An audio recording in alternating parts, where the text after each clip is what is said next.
Dream Team? It's your boy D Neil back with another reaction video, guys. Here we are with anti-British hater destroyed in colonialism debate. Before we dive into this, make sure you guys subscribe, ring notification bell, get a video a thumbs up.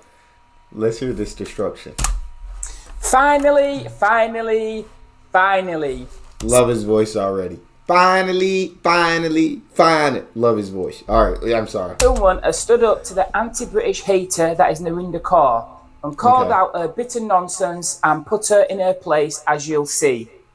It's brilliant to watch. This woman always gets a platform to spew her hatred. They're obviously hoping her pugnacious style will get them more views.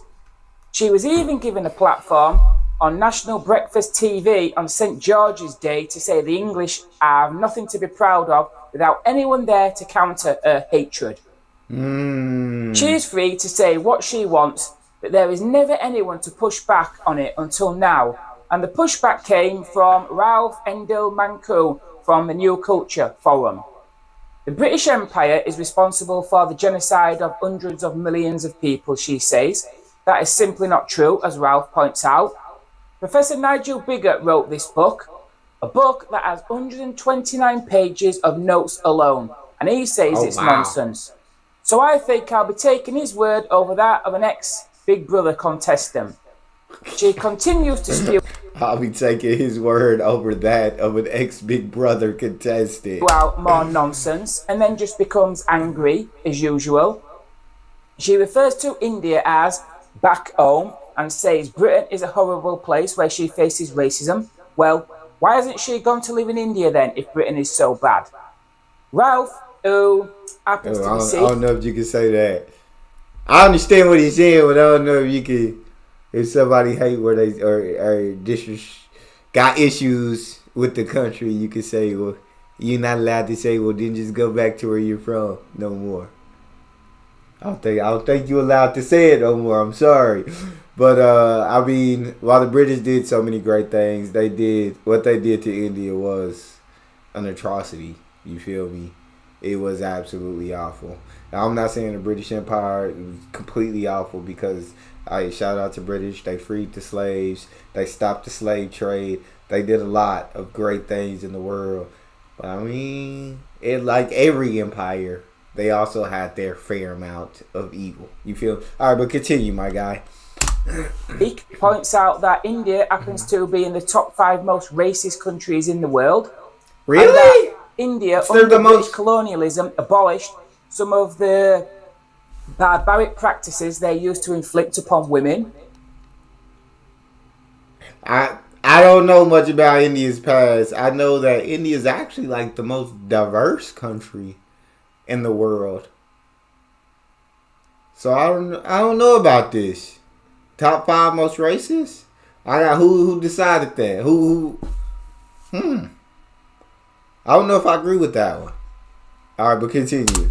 And it just gets better the longer you keep watching. He keeps calling out her nonsense, then tells her she wouldn't have some of the privileges she has as a woman if it wasn't for Britain, and then that maybe she should read a history book.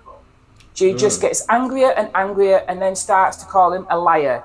She is just full of anger and hatred and wants to perpetuate the lie that Britain's entire story is nothing but one of evil colonisation for which we should be forever ashamed. It really did make my day to watch someone who knows what he's talking about stick it to her in a cool, calm and collected manner. Take a watch, it's brilliant. Absolutely. I mean, look, we have to speak facts here. Colonialism and capitalism together lifted more people out of poverty in the world than any other 2 forms that we have here. Wherever you go in the world, particularly British colonialism, every region of the world, the most successful, the most democratic, and usually the richest countries are those that have a former colonial British inheritance. That applies to the Americas, South America, Africa, Asia, and elsewhere. And there's a reason that Canada, Australia, and New Zealand Zealand always rank amongst the 10 best countries in which to live, and that's because of their colonial inheritance. You know, the army, the military, schools, universities, hospitals, the infrastructure of government, the civil service, all of that is due to the British inheritance. And if you look around the world, it's impossible to say that the countries of Africa and Asia and elsewhere would have had the evolution towards democratic legislatures and stable countries were it not for colonialization. Well, it's an interesting statement. It's a brave statement. Narinda is... Hey, I think it's just the American in me that thought the U.S. somehow came up with like democracy. That the U.S. was the first democratic nation in the world. So it was the British, but the British, like, is it called an aristocracy, right? I don't know. As you can see, your boy don't know like politics and all that well. So I didn't know if I thought the U.S. like created like democracy, and I'm probably completely wrong about that. But that's the American in me that was probably taught that. You feel me? Or I just don't know any better. I'm not. That's all I'm gonna say. I don't know any better. Continue. But not for colonialization. Well, it's an interesting statement. It's a brave statement. Narinda is there's steam coming out of her ears. There really is. Rafe, you sound quite mad. I mean, I don't know where you get your facts from. Well, for history books, you should try to read one once in a while. I don't know which history books you're reading, but they're not correct. Because you're talking about benefits to who? Self-indigenous people and people who were colonised. Actually, I call colonisation genocide. Let's speak facts. Your facts are actually British colonisation, genocide, killed... Genocide is a very difficult word. I let you speak. Killed hundreds of millions of people. It's murder. There's a legal liability here. They killed hundreds of millions of people colonising the world. And actually, I don't like this argument, Eamon, that actually it was in the past. Because you said that in the break, that actually it's in the past, let it go. The ramifications of colonisation are still felt today. Aboriginal people are still the poorest in health, education. An Aboriginal teenager is more likely to go to prison than university. I'll tell you what I think. I mean, it's very controversial. I mean, I'm from Ireland, and colonisation there, we still live with today. It's not. I totally understand your argument there, but part of me says, look ahead, stop looking back. We can't change the past. How can you look ahead when you're still suffering? Slaves, people who were former slaves, their families are still suffering. No one is suffering from colonialism. Come on, Narinda. You're spouting nonsense.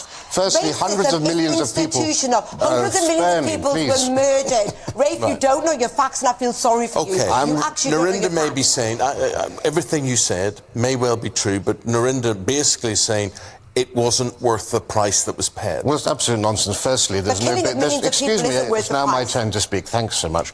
Hundreds of millions of people did not die under... Excuse me, it's now my turn to speak. Thank you so much. I ain't going at it. Now, I'm just sitting here listening. I should have brought some popcorn to react to this video. Because they going at it. The British Empire, that's complete nonsense. Also, life expectancy for Aborigines for thousands of years had been 40 years of age. You know, they were a Stone Age Paleolithic culture when the British arrived there. So they now have life expectancies of 70 years, 30 years longer. No, that's not correct either.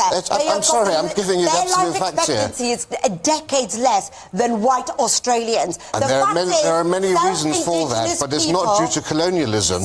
Their life expectancy increased by 30 years in 200 years. After tens of thousands of years, it was 40 years. I'm terribly sorry, but you need to go back and do some research. No, you don't know your facts, because actually, colonisation or genocide has put Australians, South Indigenous people, behind hundreds of years. Everywhere you go. Colonisation put Indians back hundreds of years. You're not right in anything. Excuse me, and actually, under the Raj, the British population... You can't actually say that because Britain made some trains and we did this and we did that, we did great. You did it for your own benefit. The Indian population... The only thing that benefited colonisation was the British, their pockets. You lined your pockets on the backs of Indigenous people. I will guess that the general audience that's listening and watching us today will respect what both of you are saying, but they'll say you're losing the argument because he seems very calm about this, and you rightly probably, so you're inflamed about this, aren't you? Because people died at the hands of British government and the British monarchy.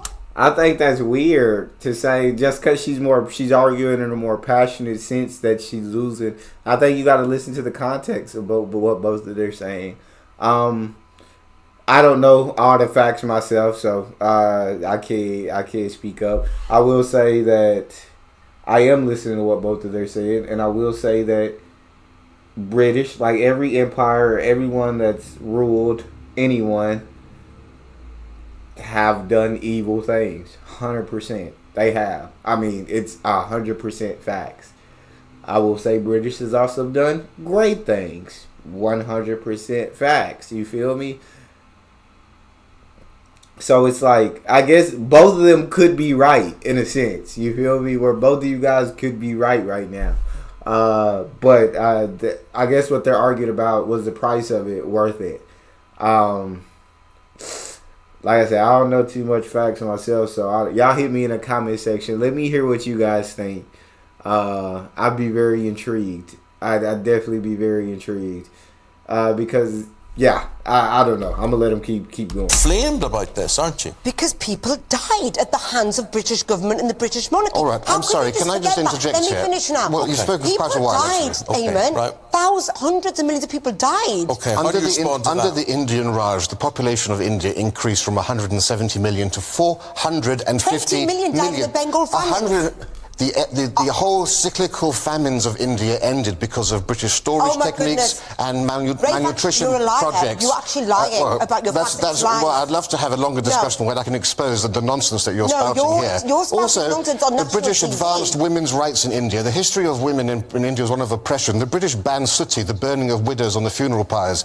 The British stopped the infanticide of girls. And the British allowed Hindu women to remarry. You killed in 1919. You shot You wouldn't be here enjoying the lifestyle you are were it not for the Britain's great advances for women. I'm terribly sorry. Rafe, what you're saying is because Britain, the great British... I think he might be right in that sense. But Britain, y'all definitely looted India. Y'all definitely robbed and stole and did India dirty.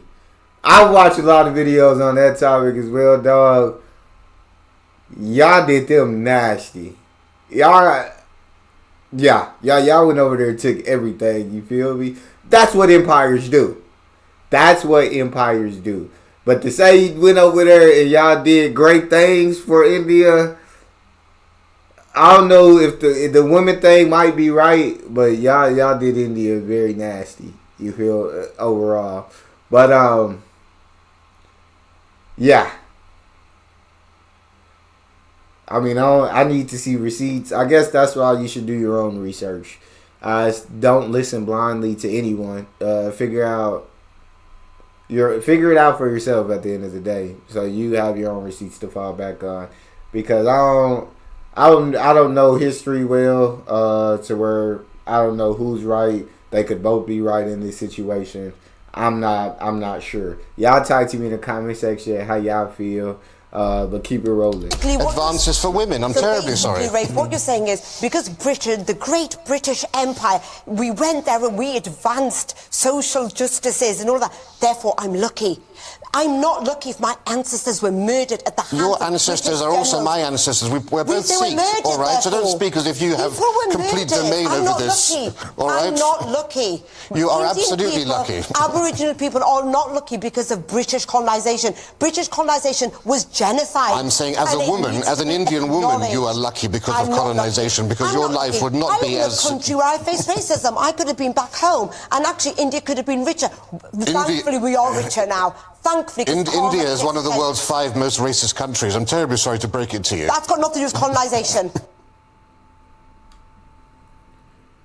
I'm very intrigued about these arguments. Y'all let me know how y'all feel in the comment section. Like I said, I don't know too much. But I'd be very intrigued to hear what y'all got to say. That's all we got. Make sure y'all subscribe, ring notification bell, get a video a thumbs up. It's your boy D Neal, out.